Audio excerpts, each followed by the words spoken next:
L'Opéra à l'école, c'est un projet porté par le pôle de développement culturel de l'Opéra de Lyon, qui est un projet pas comme les autres. Il y a 7 artistes, disciplines très différentes, musique, arts plastiques, mouvement, qui ont été accueillis dans le quotidien d'une école pendant 3 années.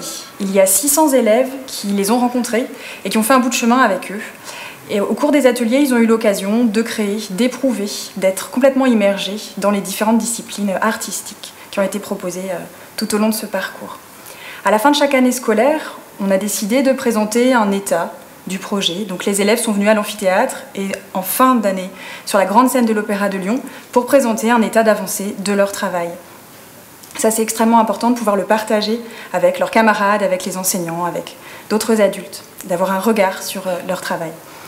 En même temps, c'est pas ça qui fait vraiment le sel du projet. Ce qui s'est passé vraiment, qui a été le plus important et le plus précieux dans le projet Opéra à l'école, c'était vraiment les temps d'atelier, les temps de rencontre où on a à chaque fois aménagé la position de chacun, la créativité de chacun pour créer un objet collectif qui soit présentable et dont on soit tous très fiers. Ce projet, l'aboutissement a lieu en juin 2014 à l'Opéra. Il est aussi l'occasion de faire des allers-retours entre ce qui se passe à l'école et ce qui se passe à l'Opéra. Les élèves ont aussi été spectateurs d'autres formes lyriques, chorégraphiques. Ils ont visité le bâtiment. L'Opéra, c'est un peu comme chez eux. Ce projet, il a eu aussi la grande particularité d'être un projet inédit qui a décalé notre regard à tous, chacun à notre niveau, sur ce qui fait le sel de la vie.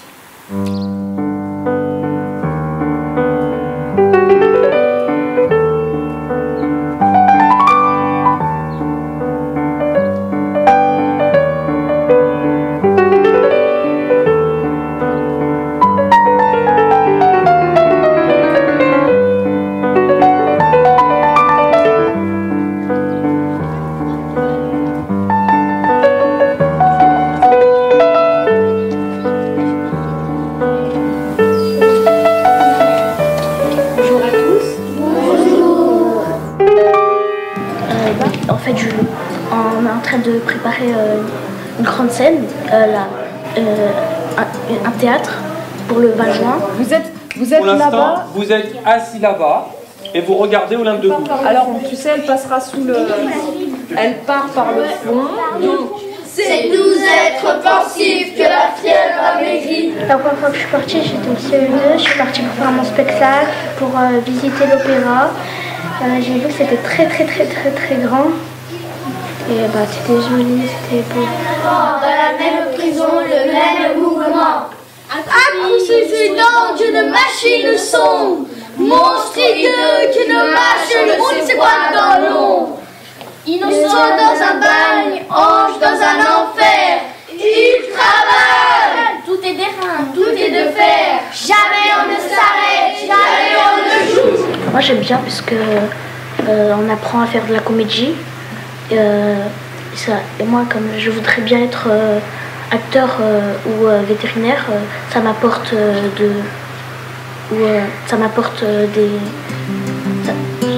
ça m'aide déjà pour l'avenir.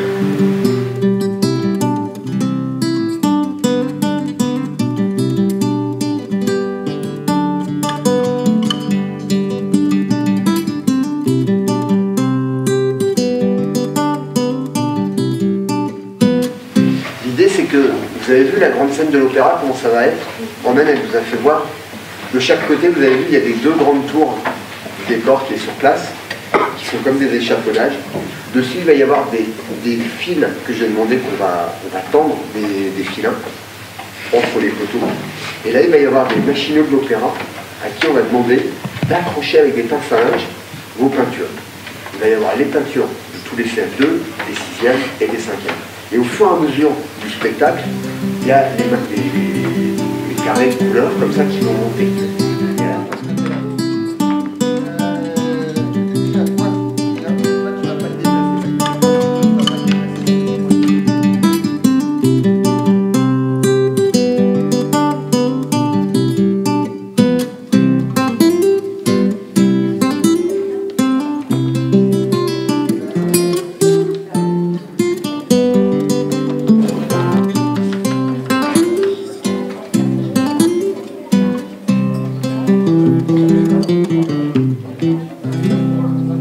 Moi j'aime bien parce qu'on apprend en s'amusant. Moi j'aime bien parce que quand on mélange les couleurs, après ça fait beau. L'opéra pour moi, c'est quelque chose pour exprimer des sentiments, pour dessiner, pour montrer des choses qu'on sait faire alors qu'on n'avait jamais montré au théâtre.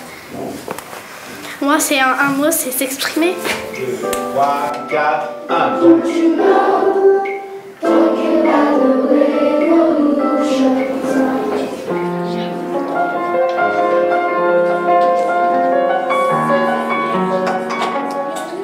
Je vais vous expliquer comment vous pouvez improviser sur ce thème de l'eau du début.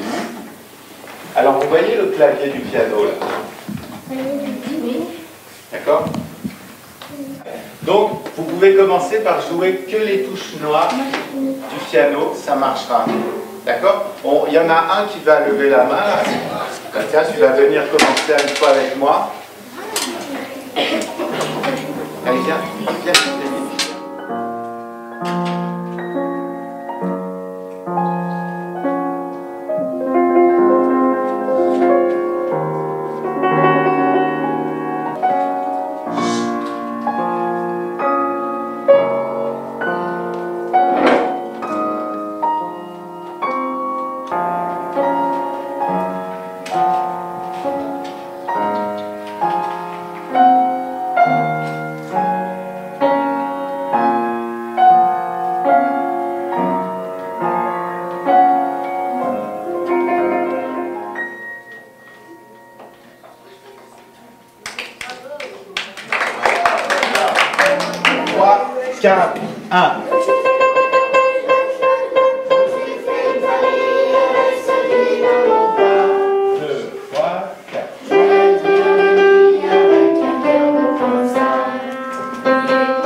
Bonjour, installez-vous, prenez le micro. Peut-être Sophie Janin, je vais vous proposer de le prendre d'abord.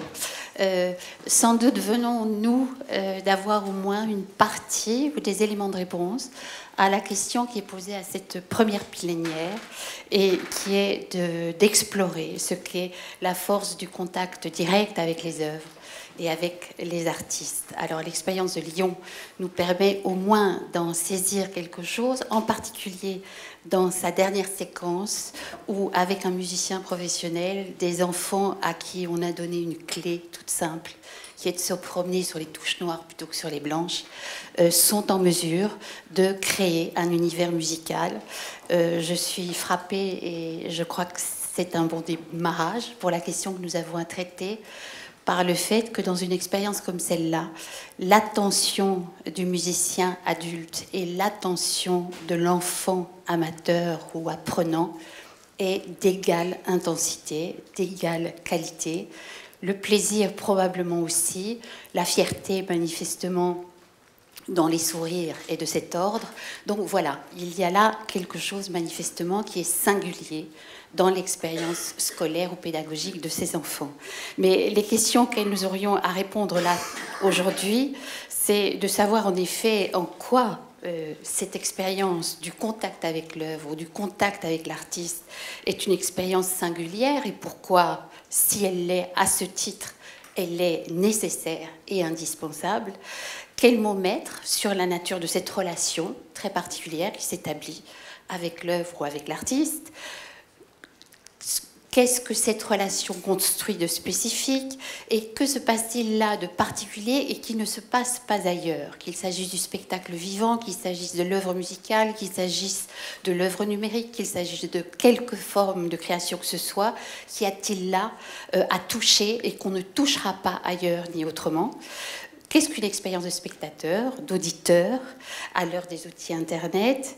Et quels maillages nouveaux peuvent se nouer aujourd'hui, puisqu'en effet, les formes de création sont beaucoup plus multiples, beaucoup plus diverses qu'autrefois? Quel retour aussi dans l'expérience personnelle, dans l'expérience scolaire, dans l'expérience citoyenne? C'est une question qui concerne sans aucun doute les écoliers et les étudiants. Elle nous concerne aussi, nous, à titre personnel, je crois, comme citoyens. Alors, Sophie Janin, vous allez nous éclairer. Vous êtes directrice de la maîtrise de Radio France.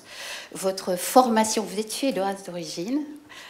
Votre formation s'est déroulée à la fois en Suède, mais aussi beaucoup au Royaume-Uni. Vous avez d'ailleurs là-bas commencé votre carrière professionnelle. Il sera peut-être intéressant de vous entendre sur ce que vous avez à dire de ce qui se fait là-bas en matière de, justement de facilitation du contact avec l'œuvre et les artistes.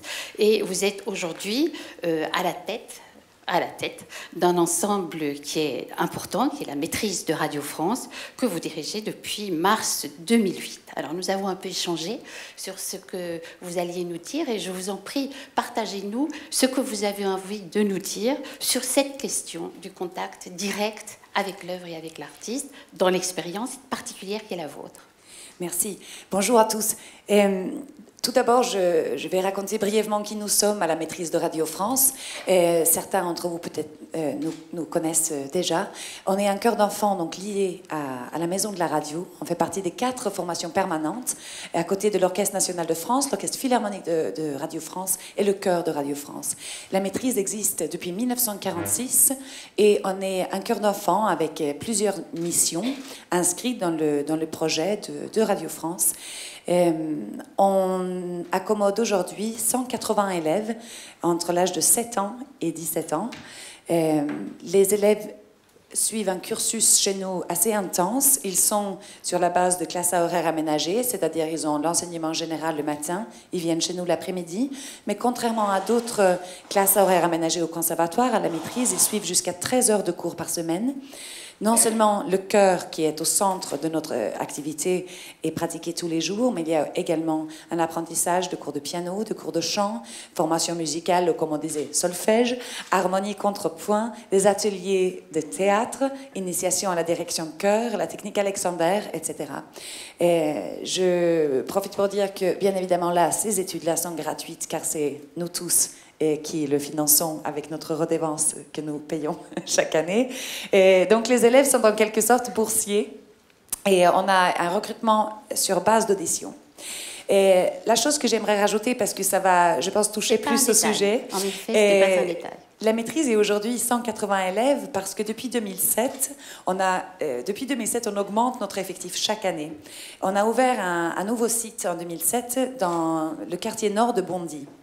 Et dans une volonté d'élargir l'effectif de la maîtrise, de le rajeunir aussi, mais également mettre une structure dite d'excellence dans un quartier où ce n'était pas si évident que ça d'accéder à ces structures-là. Et du coup, le recrutement est également très différent. À Paris, traditionnellement, on a des candidatures spontanées lancées chaque année. On a 200 candidatures à peu près venant de toute la France, principalement de régions parisiennes, mais quand même ailleurs aussi. À Bondy, on ne pouvait pas procéder par liste d'inscription. On est trop éloigné, qui nous sommes à Radio France, qui nous sommes à la maîtrise, par rapport à la population du quartier nord. Donc, nous avons réussi à obtenir un partenariat avec l'Éducation nationale qui me permet de venir dans toutes les classes de CP, c'est-à-dire de voir tous les enfants de 6 ans dans le quartier nord.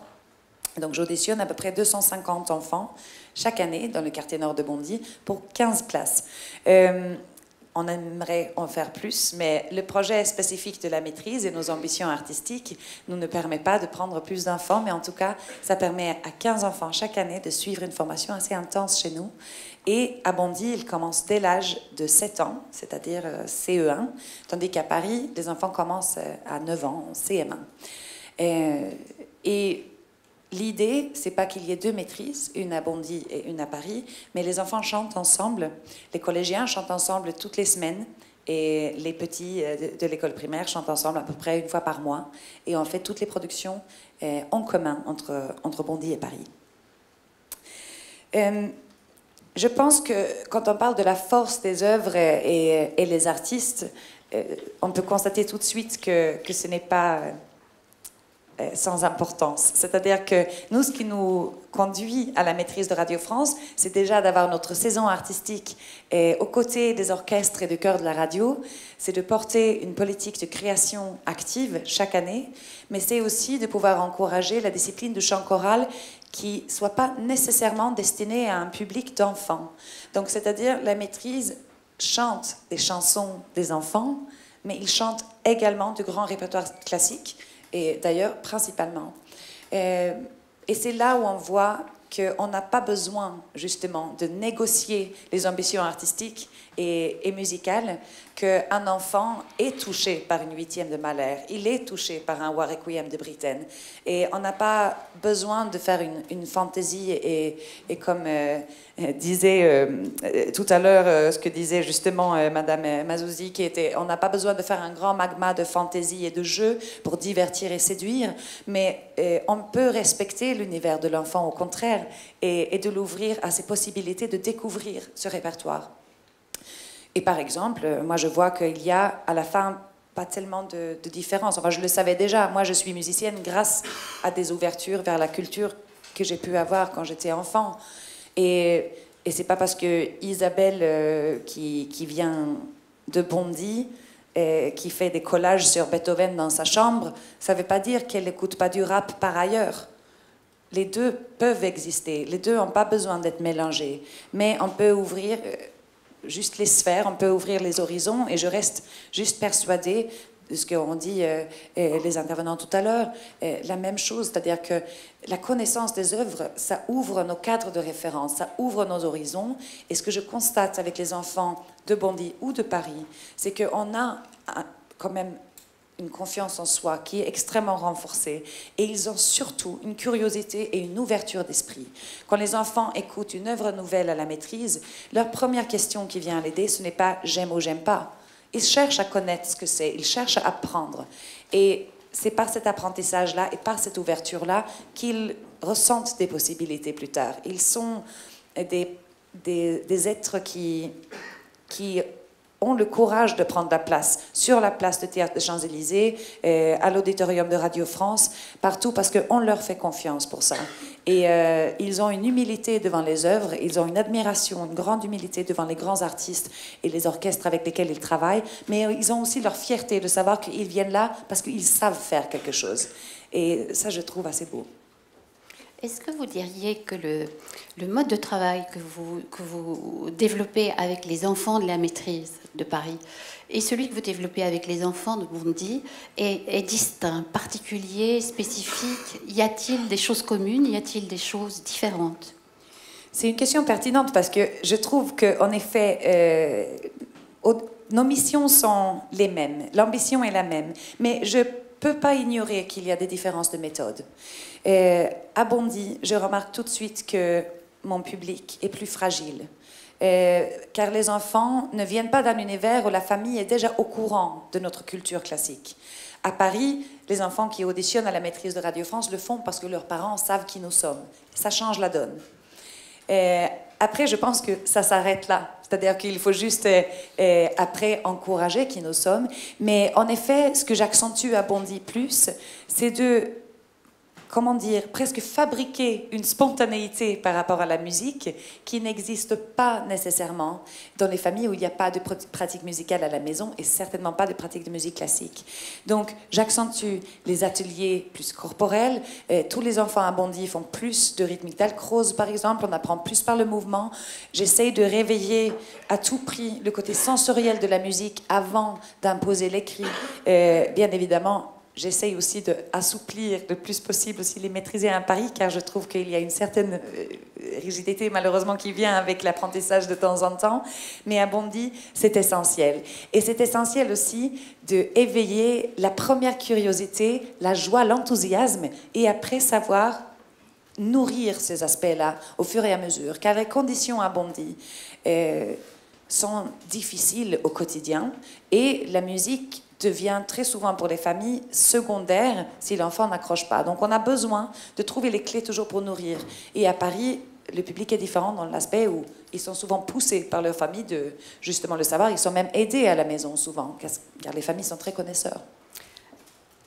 Merci pour votre enthousiasme, parce qu'on a presque envie de sauter dans le train de votre travail. Mais auriez-vous quelque chose à faire observer en référence à l'expérience professionnelle que vous avez développée en Grande-Bretagne? Est-ce que le monde anglo-saxon a une autre habileté ou une autre manière d'organiser le lien ou la rencontre des citoyens les plus jeunes, puisque ce sont eux qui nous intéressent aujourd'hui, mais aussi, pourquoi pas, les plus âgés et les fragiles, pourquoi pas, mais pas que. Y a-t-il là des modalités différentes? Est-ce que vous avez le sentiment d'être passé d'un univers à l'autre, ou bien cela s'est-il fait de manière fluide? Où mettriez-vous la différence la plus marquante? La différence la plus marquante, c'est que je vois que en Angleterre, le travail de sensibilisation vers les nouveaux publics se fait depuis très longtemps sur des très grandes échelles. Maintenant, si je peux aussi faire une comparaison avec la Suède, on a en Angleterre et en Suède déjà dans notre culture un lien très très fort par rapport au chant surtout, par rapport à la musique aussi.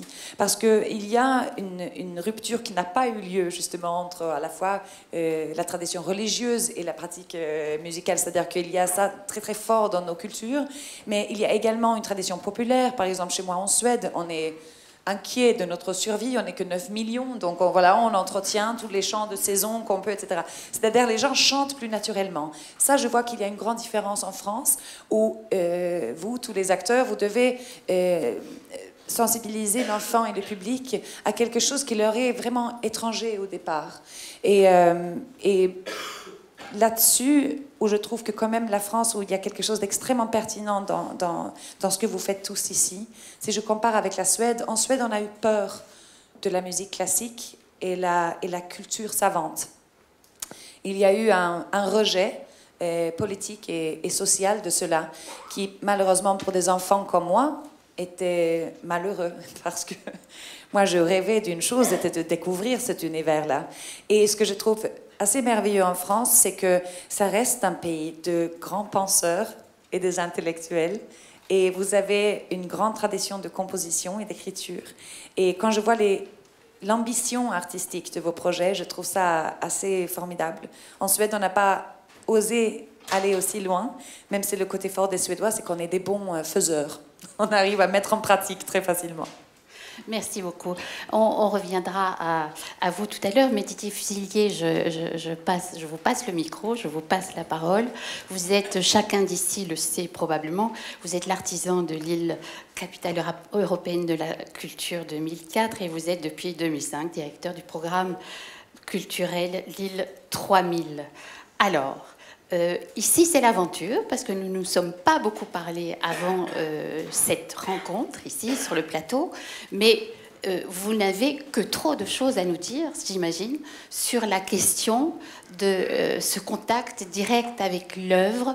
Peut-être pouvez-vous évoquer un projet dans l'ensemble des dispositifs qui se mettent en route maintenant sur la saison 14-15, qui vous paraîtrait opérationnaliser, si j'ose dire, de manière assez convaincante, cette rencontre des jeunes ou des publics d'ailleurs avec l'œuvre d'art ou avec les artistes. Bonjour, merci. En fait, j'interviens finalement à l'autre bout du dispositif. Il y a à peu près l'autre bout du dispositif de la maîtrise. C'est-à-dire que l'île de 2004, c'était 9 millions de visiteurs, 3 millions de billets vendus, c'est-à-dire plus qu'une Coupe du Monde de football ou des Jeux Olympiques. Enfin, une énorme tsunami qui s'est abattue sur la ville, que personne n'avait vu d'ailleurs arriver. C'était bénéficiaire aussi, on avait gagné 2 500 000 euros. Enfin, tout le monde était stupéfait de ce qui s'était passé. Et évidemment, ça s'appuyait sur l'Orchestre national, l'opéra, le théâtre, les écoles. Enfin, c'est-à-dire que vraiment, les entreprises, tout le monde s'y était mis pour que cela fonctionne, avec cet objectif important de ne pas séparer ce qu'on pouvait trouver dans la rue, les œuvres, l'architecture, l'ambiance particulière de la ville du Nord, et les musées, les halls d'exposition. Et faire en sorte même qu'on entre dans les musées sans s'en rendre compte, qu'on soit dans les salles de spectacle en pensant qu'on était encore dans la rue, et inventer de nouveaux bâtiments intermédiaires qui décomplexent ce que Bourdieu appelait le problème de la porte. Puisque pour Bourdieu, le problème n'est pas l'accès à l'œuvre direct, enfin plutôt le contact avec l'œuvre. Une fois qu'on est devant, il se passe forcément quelque chose, quel que soit son niveau d'étude. Le problème, c'est d'arriver devant l'œuvre et comment on passe la porte d'un musée. Donc il décrit évidemment beaucoup d'expériences et était intéressé sur ce que vous disiez sur l'expérience de Nanterre, parce que, et Dominique, nous avons travaillé beaucoup ensemble. On est tous passés par des échecs sanglants. C'est-à-dire la bonne idée qui vient, voilà, d'ailleurs on ne sait pas trop où. On a une communauté, par exemple à Créteil, antillaise, très importante. On a aussi une communauté juive très importante. On peut faire un spectacle antillais, ça sera vide, et on peut faire des spectacles en se disant tiens, on respecte la culture juive, et ce sera vide aussi. Enfin, tout ça est beaucoup plus compliqué, beaucoup plus complexe. Et je voulais vous dire, bon, je l'ai noté, donc ça va peut-être tomber complètement à côté de la plaque, mais enfin, sur des mots de Julien Gracq qui sont assez beaux, qui résument enfin, qui illustrent peut-être ce que notre débat. Voilà, il dit dans Les eaux étroites, je me redis maintenant à mi-voix les vers de Nerval. Je les ai lus, je devais avoir 12 ans. Leur charme sur moi est puissant.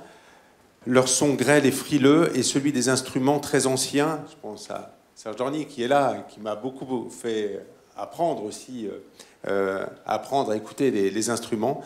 Grêle et frileux est celui des instruments très anciens, l'épinette, le virginal élisabétain, surtout, qui ensorcelle un des plus mystérieux tableaux de Vermeer, tout vibrant encore, on dirait de la sonorité liquide d'une touche que le doigt suspendu vient de quitter. Et il continue, mon esprit est ainsi fait qu'il est sans résistance devant ces agrégats de rencontres, ces précipités adhésifs que le choc d'une image préférée condense autour d'elle, anarchiquement, bizarre stéréotype poétique qui coagule dans notre imagination autour d'une vision d'enfance, pêle-mêle des fragments de poésie, de peinture et de musique. Et donc là, on voit bien chez lui l'importance du choc que l'on a quand on est enfant, dire le choc d'une œuvre, le choc d'un tableau. Et quand on entend aujourd'hui Georges Steiner qui dit qu'on a plus contact aujourd'hui avec le commentaire d'une œuvre qu'avec l'œuvre elle-même, c'est-à-dire qu'on lit un résumé d'un livre, on pense l'avoir lu, on voit la copie d'une œuvre, mais on ne sait pas très bien la taille qu'elle a. Et je crois qu'on est devant effectivement ce problème actuel du copyright, du son comprimé d'un iPhone par rapport à la tessiture de certains sons, de certaines voix que l'on ne peut plus apprécier parce qu'aujourd'hui les moyens de reproduction ne sont plus adaptés à certaines œuvres. Enfin voilà, on est devant ce maelstrom important de handicap aussi, ou de choses qui sont fausses par rapport à l'œuvre. Et donc l'important aujourd'hui, c'est de... Et Richard Schusterman, le philosophe américain, ici à Lyon, il y a quelques années, avait fait une conférence sensationnelle qui m'a beaucoup impressionné. C'est quelqu'un que j'aime beaucoup, qui prône la fin des barrières entre l'œuvre dite noble et l'œuvre dite populaire, en disant que de temps en temps, ça fait aussi du bien d'ouvrir la fenêtre et d'entendre des chansons populaires. Ce que disait aussi Schiller, on en parlait tout à l'heure, là aussi, en disant il n'y a rien de plus beau que l'énergie vivifiante d'une grande chanson populaire. Et je crois que ces liens que nous, à Lille, nous avons voulu absolument bannir, c'est-à-dire que respecter tout ce qui fait nos traditions, mais pouvoir écouter aussi une œuvre complexe, je crois que c'est ce qu'il faut aujourd'hui peut-être prôner le plus. Dire laisser l'art dans la réalité de la vie, faire en sorte qu'on s'immerge dedans, que ça fasse partie de nous, et ça commence donc enfant. Parce que je ne sais pas si aujourd'hui, à 12 ans, donc en 6e ou en 5e, beaucoup d'enfants dans nos collèges lisent encore les vers de Gérard de Nerval. Je n'en suis pas certain. Et donc, comment on peut encore avoir accès à ces beautés très, très importantes pour nous. Et donc, Schusterman avait confondu tout le monde en disant ce qu'il faut d'abord, c'est se connaître soi-même. Et il avait fait toute sa conférence là-dessus, alors de Descartes à Montaigne, se dépasser, aller voir plus loin que soi-même, enfin. Et ça avait été totalement passionnant parce qu'on ne l'attendait pas là-dessus. Et effectivement, il rappelait que c'était d'abord ça, se connaître soi-même. Se connaître soi-même par la confrontation directe avec des expériences sensorielles, disait-il, artistiques, c'est-à-dire le choc de l'œuvre. Alors évidemment, une fois qu'on a dit ça, ben voilà, il y a tout à faire. Alors comment fait-on ? Et donc là, évidemment, on peut avoir l'idée, comme ministère de la Culture parfois, de dire ce qui prime, c'est l'éducation artistique. Mais enfin, bon, c'est comme si un garagiste disait, moi, mon but, c'était de réparer des voitures. Enfin, ça fait partie du cœur de l'activité. Je crois qu'on est tous hantés quand on dirige un opéra, un grand ballet ou un grand théâtre, comme Dominique a pu le faire à Chaillot ici, et même à Créteil, au Centre chorégraphique national. Dire, nous sommes hantés par ça. Patrice Chéreau à Nanterre, juste avant Jean-Pierre Vincent, racontait qu'à 8h le matin, avant même de prendre un café, c'était d'appeler pour savoir quel était le remplissage de la salle le soir. Il était hanté par ça. Et je crois qu'effectivement, on est tous hantés par cette dynamique-là de comment faire. Alors, à Lille, nous avons, et j'en profite pour saluer le travail de Catherine Ferrand et de ses équipes avec la Fondation Total, car Total est grand partenaire de Lille et a permis à ce que nous puissions inviter les enfants, et pour reprendre Malraux, les plus démunis d'abord, ceux qui sont dans les quartiers les plus écartés, avec leur classe, ils viennent et les enseignants, chacun, a un dossier pédagogique beau, qui est plus qu'un catalogue, donnant vraiment des éclairages sur les œuvres, pour les expositions en particulier, et les enfants viennent tous. Et ils ont un ticket qui leur permet de revenir le week-end avec 2 personnes de leur choix. Donc quand ils ont 7, 8, 9, 10, 11, 12 ans, ils reviennent avec leurs parents. Mais comme ils sont maghrébins, mais ils reviennent avec leurs parents, avec leur mère qui est voilée, leur père en djellaba. Enfin, c'est très spectaculaire à voir à Lille, ça surprend toujours énormément. Et de voir qu'effectivement, on mélange absolument un public qui finalement se retrouve chez soi par les enfants. Par aussi le fait qu'ils soient accueillis par un thé, un gâteau sec. On fait attention aussi aux périodes de Ramadan, on fait attention au samedi. Enfin bon, bref, on est un peu attentif à ça pour que justement la question de Bourdieu, comment on passe la porte, comment on n'est pas inquiet en passant la porte, puisse être levée. Et donc, ce travail fécond qui fait que l'enfant, du coup, le sait à l'avance et écoute tout, puisqu'il y a un silence impressionnant, malgré le nombre d'enfants dans les salles, parce qu'il sait qu'il va redevenir le petit guide de ses parents, de ses amis, après. Et comme à cet âge-là, évidemment, ce sont des éponges, ils retiennent absolument tout. Et c'est très spectaculaire à voir. Ça nous amène, évidemment, beaucoup de monde. C'est une politique d'accompagnement extrêmement importante, de médiation, puisque nous avons énormément de médiateurs. Et souvent, je me pose la question... Quand je vois les sommes...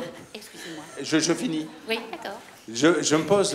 enfin oui, je pourrais parler beaucoup plus. Mais je me pose la question quand je vois les sommes gigantesques qui sont consacrées à la création, à la construction des musées, à l'achat des œuvres elles-mêmes, à leur préservation, ce qui est normal, par rapport à l'infiniment petit budget qui est consacré à la médiation qui permet de les voir, tout simplement. Donc voilà, je crois que notre envie à tous est de provoquer la rencontre avec le beau, mais avec l'œuvre elle-même. Dire de mettre devant des enfants, des adultes, tout le monde devant l'original de l'œuvre. Je voulais vous poser une question qui était très simple, qui était de savoir si, dans la conception que vous faites du projet Lille 3000, il y a, de votre point de vue, des différences notables. Est-ce qu'il y a des choses qui ont bougé de manière sensible depuis 2004 ? Oui, tout le monde le dit. Enfin, c'est-à-dire qu'il y a eu, d'abord en image de la ville, vous savez, on arrivait à Lille, tout le monde avait un manteau de fourrure, même en été, on arrivait chez les Esquimaux, hein, et les gens qui sortaient de la mine, noirs. Enfin, il y avait une image du Nord qui est toujours là d'ailleurs, mais enfin, qu'il est moins pour Lille. Lille est devenu un label. Dire que nous n'avons pas pu, à la rentrée universitaire de 2004, accueillir tous les étudiants. Lille est une des plus grandes villes universitaires françaises. Il n'y avait pas assez de place pour accueillir tous les étudiants qui voulaient venir à Lille s'installer. C'est vraiment une ville qui a développé énormément de nouveaux lieux intermédiaires, justement, modulables, parce qu'on a, là aussi, il faut aussi réformer la façon de produire l'art dans notre pays, parce qu'il faut s'adapter au XXIe siècle. Il faut ouvrir les portes aux jeunes artistes, aux jeunes photographes, aux jeunes écrivains. Il faut leur donner matière à rencontrer des publics d'une façon beaucoup plus fluide que la lourdeur forcée. Évidemment, je le sais, je dirige des théâtres, des abonnements, des réservations à l'avance. Il faut créer ces liens entre justement la vie toute simple, la vie de tous les jours, et l'art noble, dit noble. C'est ces espaces intermédiaires que nous avons essayé de bâtir à Lille. Nous l'avons fait également sur les berges de Seine, puisque nous avons aménagé les berges de Seine à Paris entre le musée d'Orsay et le quai Branly, 2,5 km de voies qui étaient avant une autoroute et qui sont au bord de la Seine, maintenant un grand espace. Et je crois que là aussi, nous avons accueilli l'Opéra de Paris, nous accueillons la FIAC, et du sport et de la nature, et ces mélanges sont vraiment le fruit de notre modernité. Voilà, c'est la réponse que je pensais bien obtenir. Vous avez parlé de transmission, parce que vous avez parlé de cette espèce de passage de flambeau que peuvent faire les enfants, notamment dans des dispositifs à l'intérieur desquels ils accueillent postérieurement éventuellement leurs parents.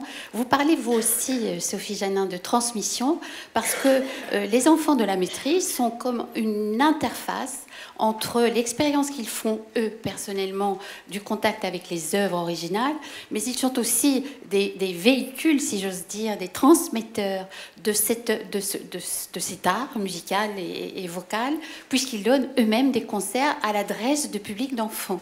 Vous pouvez nous parler de ça ? Oui, déjà, les répétitions de la maîtrise de Radio France sont très souvent ouvertes au public. On invite des scolaires, des classes à partir de la maternelle jusqu'aux classes lycéennes, toujours avec un côté participatif. Et depuis que je suis arrivée à Radio France, j'essaye de faire en sorte que ces ateliers participatifs deviennent de plus en plus gérés par les maîtrisiens eux-mêmes. Donc c'est eux qui font chanter leur public, etc. À Bondy, on n'ouvre pas seulement les portes de nos répétitions, mais on se rend dans les écoles du nord de Bondy, parce que logistiquement, c'est très très compliqué pour les instituteurs, etc., de les emmener. Donc on visite les 6 écoles chaque année. On travaille aussi en partenariat avec les intervenants en musique. Et il y a donc un petit concert qu'on donne, mais bien évidemment un programme qui parle à un très jeune public, donc maternelle, moyenne, grande section, etc. Donc il faut bien évidemment avoir une considération pour la durée, etc. Mais là, pareil pour l'œuvre, c'était intéressant. Il y avait une année, on avait décidé de faire le bestiaire de Poulenc. Et c'est comme très beau cycle. Et à un moment, le dernier couplet, vous savez, le dernier poème d'Apollinaire, c'est sur la carpe. Et qui dit à la fin que c'est un... Est-ce que la mort vous oublie, poisson de la mélancolie? Il pose la question. Et après, un maîtrisien se dirige vers les enfants et je dis, qu'est-ce que ça veut dire pour vous? Et tout ça, le maîtrisien a pris l'initiative de le dire. Et là, il y a une fille qui a dit, c'est comme un vieux monsieur qui regarde la télé tout seul. Et elle s'était vraiment interrogée sur ce que c'était d'être... la solitude évoquée dans la pièce, cette sensibilité, c'est-à-dire qu'on peut pousser loin, je pense, on peut être ambitieux là-dessus, et nous on le voit au moment qu'il y a l'inclusion, qu'il y ait une dédramatisation de ce que c'est qu'on fait, et que aussi on essaie de le faire bien, c'est-à-dire on arrive quand même à motiver et à encourager les enfants de venir nous écouter. Et on a fait aussi on a vécu les mêmes expériences aussi par rapport aux élèves qui deviennent les véhicules de motivation et de venir au concert avec leurs parents. Dans les premières années où on était à Bondy, c'est vrai qu'on faisait venir les parents au concert, on mettait les cars à disposition, on préparait les invitations, on parlait des concerts de Radio France, on les emmenait voir d'autres formations de la maison. On les accompagne toujours pour faciliter l'aller-retour. C'est souvent des familles qui n'ont pas de moyens de se rendre à Paris et surtout pas rentrer après. Mais ce qui est maintenant assez formidable, c'est qu'à nos concerts, on a les parents bondinois qui sont là sans nécessairement avoir pris le car avec nous pour y aller. Donc on voit quand même qu'ils viennent là parce que les enfants sont sur scène, ou les enfants parfois sont seulement dans le public, mais il y a eu un concert à Pleyel que l'enfant avait envie d'entendre. Je crois que vous résumez parfaitement à la fois dans une structure qui est moins importante et vous dans l'espace de la cité, qui est évidemment un espace extrêmement vaste, que la question n'est pas tant celle du rapport effectivement avec l'œuvre, du contact avec l'œuvre, aussi exigeante soit-elle, mais que la vraie question est celle du chemin que l'on fait parcourir à chacun, aussi bien à ceux qui sont un peu plus près qu'à ceux qui sont un peu plus loin, voire très loin, mais que ce chemin-là n'est absolument pas foncièrement impossible, qu'il est au contraire un champ de possibles quasiment infini. Et que pour cette raison, on voit bien qu'il est effectivement indispensable que l'école se saisisse de manière absolument déterminée et absolument volontariste d'organiser pour les plus petits et pour tous ce contact privilégié avec l'œuvre, avec les artistes. Et je vous remercie de vos contributions et je nous laisserai sur les images, en remémorant les images de l'Opéra de Lyon, où l'on voit en effet que des enfants, dont on peut penser qu'ils n'écoutent pas de la musique contemporaine tous les matins, sont absolument heureux devant ce piano, à produire des sons et à manifestement en faire une expérience. C'est une expérience probablement de construction personnelle très très importante, une expérience cognitive aussi, une expérience qui crée de la compétence, et ça c'est pas un détail non plus. Voilà. Alors, avant de vous laisser vous en aller, je vais simplement vous rappeler que vous avez sur vos tables des fiches qui vous permettent soit de faire une réflexion, soit de poser une question aux personnes qui interviennent pendant toute cette matinée. Je vous propose, parce que le temps est venu, de faire une petite pause pour un café bien mérité et pour des échanges informels entre vous. Et je vous donne rendez-vous à 11h10, 11h15, très précise. Voilà. Merci. Merci.